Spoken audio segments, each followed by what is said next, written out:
Hello again, 'tis I, Nicholas of Hennegan. How you doing?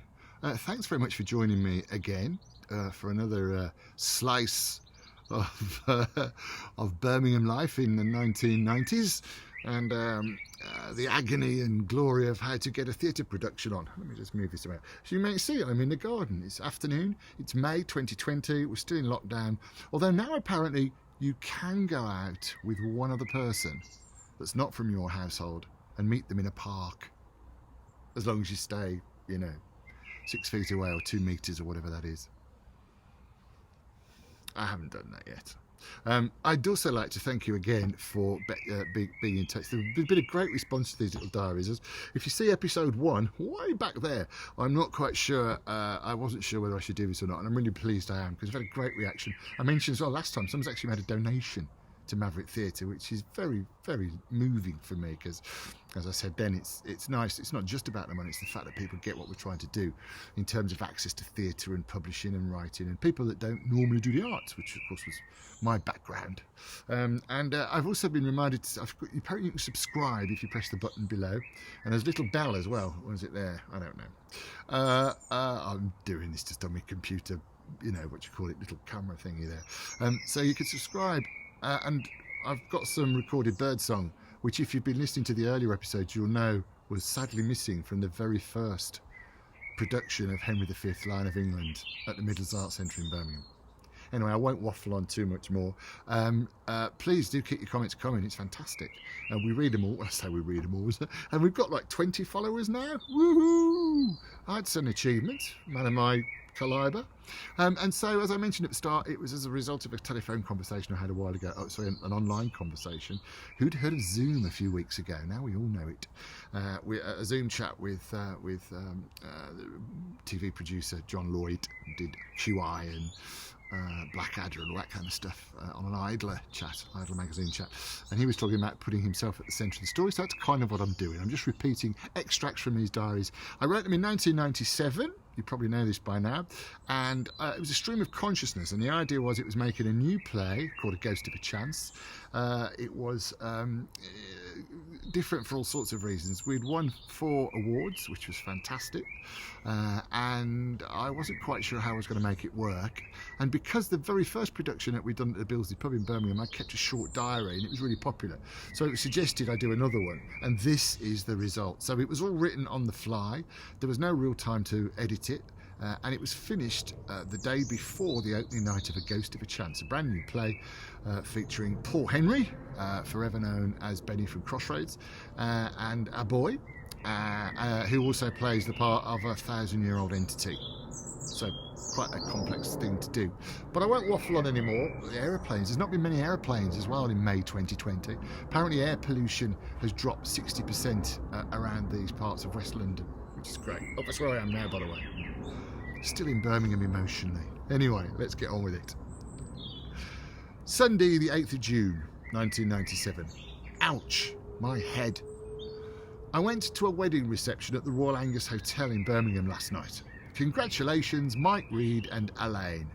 And as my girlfriend is in London, I go with my sister, Fiona. After 15 years of marriage and a lovely daughter, Melissa, Fiona and her husband have parted company recently. So it's still a bit sore and wouldn't be fair to talk about it too much here, but suffice it to say, she's going through a period of readjustment after the end of the marriage.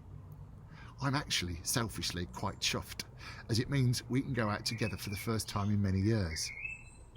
Fiona is 14 months younger than me, and for the first 10 years of our lives we were inseparable. There are 4 of us kids in the Hennegan clan. When our older sister left for Australia, see the earlier May entry, me and Fee stuck together like mud. Bob, our brother, is 10 years older than me, so always appeared very grown up to us too. We used to play together at home, and Fiona was one of the principal reasons I didn't take to school. She was left at home, and I didn't like that at all. As small children, we used to share a pushchair, and later, when Fiona eventually did start school, people often used to mistake us for twins. Poor Fiona, as we walked up the road hand in hand. We used to argue lots, as only brothers and sisters who were very close can. But the only fight I ever had at school was when I heard another kid say something bad about Fiona. The feeling was reciprocal. I was, on one occasion, pinned to the ground and about to take a severe beating from a local kid on our estate for no particular reason other than he was about 3 times the size of me. I was about 8 years old at the time. He seemed to be about 57 or 58 years old. He'd straddled my chest and I knew from his primeval grunting that he was about to start bouncing my head off the pavement. Like a frightened deer being mauled by a lion, I'd all but given up struggling and was preparing for the worst when, all of a sudden, seemingly out of nowhere, this firebrand launched itself onto his back, kicking and punching. It was Fiona. She took my assailant completely by surprise. "Get off my brother, you bully!" she spat, punctuating each word with another slap. She knocked him off me, and he stood up. She couldn't reach his head, and it was a good job for him. The big kid was like a startled animal. He could have swatted Fiona with one Neanderthal blow of his paw, but she just kept coming at him like a freight train. It startled me too. I'd begun that sort of grizzled crying a little kid does when he realises he's about to get unfairly hurt by a human concrete mixer. But Fiona's attack was so astonishing I quickly forgot my mortal fear. Fiona was angry, really mad. She's always hated injustice, and maybe that is why years later she joined the police force. She was unstoppable. On this day, she pushed and punched at this huge kid and even had the focus of her attention being Mike Tyson, world champion boxer, rather than a slightly retarded muscle machine. I think the outcome would have been the same. Through the flailing of Fiona's arms and legs, Bully pointed a finger at me and was probably about to utter some sort of curse or a promise to get me at a later date, when Fiona, with a huge leap and a lunge, caught him a blow around the ear. He yelped, and a message obviously managed to struggle through to whatever passed for a brain, telling him to get the hell out of it. His bottom lip trembling, no brain decided there was no way to get through this 3'8" wall of spitting frenzy, turned and ran away, quickly. My embarrassment at being saved by a little sister was totally overawed by amazement. She followed him a few steps and retorted to his retreating back, "Come near him again and I'll kill you." I think he took her literally. He went to great pains to avoid even making eye contact with me after that. Fiona scared me, so she must have terrified him. Fiona and I have a good night at the wedding, and then we end up going for a curry, Britain's national dish. I'm in a strange mood. I'm euphoric at the way the auditions went. I'm pleased with Justin, sad for John Napier, concerned that Justin might not be able to cope with this piece. I realise I have his photograph in my shirt pocket to show to my brother, who's taken a keen interest in little bro's current pet project. The auditions were significant in another way too. For the first time in many years, it reunited actor Paul Henry and director John Adams. They embraced warmly. It was a nice thing to witness. Paul had come to assist in the selection of his son, quite rightly. My main focus of attention and concern were the boys, but as I watched John Adams put the kids through their paces while Paul quietly observed, I was struck again by the level of experience I was in the presence of. If A Ghost of a Chance completely bombs, it won't be as a result of the directing or the acting talent. This is almost the dream team I've always raved on about trying to get together. It's happening. I'm playing with the big boys. It's exciting and a bit scary. And with Fiona, I'm pleased that we travelled to the hotel together for the wedding in a taxi. I'm pleased that we can talk together as two individuals rather than her being part of a couple. Pleased that we go for a curry together. Yet sad that she's going through a bad time and there's nothing I can really do to take away her sadness. Fiona was always the clever one, always the one that seemed to find things easy, to my mind. She was the one that we all expected would do very well for herself academically, maybe even go to university, and none of our family ever did that. She was always bright and funny. She still is very bright, but during the evening I watch her and observe the shade of melancholia hanging over her now due to her domestic circumstances, and it doesn't sit well. I relish and enjoy her company, but there's a small part of me wishes we were not quite so grown up and adult now and having to deal with the problems that happen when you are grown up and adult. There's a quote from an English poem I heard that I may use in Ghost of a Chance if I can find the author. It's something like, "Our childhoods never end, they simply move on." And as much as I love being with my little sister and drinking too much at the wedding and then the curry house and then ending up getting home at 5 a.m. as the dawn light breaks, there's a small part of me wishes I could wind the clock back and we were both at Hollybank Road in Kings Heath in Birmingham again, sharing a pram, and I could save her from her current pain as easily as she saved me from that bully. Monday the 9th of June 1997. We went to Paul Henry's pub, the Actress and Bishop off St Paul's Square in Hockley last night. A good pub name for an actor. It's Paul's wife's birthday. Sheila is 50, but certainly doesn't look it. I don't know her that well, obviously, but she seems really nice. I buy her a card and write inside, "To Sheila, happy birthday, from a person who loves your husband at the moment almost as much as you do." I tell Slater. He's as appreciative and sensitive to the enormous emotion as I expect him to be. "Arse kisser," he replies. I make him buy me a shandy. Paul Henry chats to me and Slater says again how much he likes Justin and how good all our lads were. Paul says it'll be a very good move for Justin, a great showcase for his talent. I've mixed emotions because on one hand I feel very pleased that people are saying I've written a good part for an actor, even a small one, actor that is, not the part. But on the other hand, I'm not looking forward to breaking the news to what has now become the Ghost team if Justin can't cope at tonight's read-through. I've booked Tony Harley again for the session and we will be at the Midlands Arts Centre in Birmingham. It'll be very strange and a little sad that John Napier will not be there.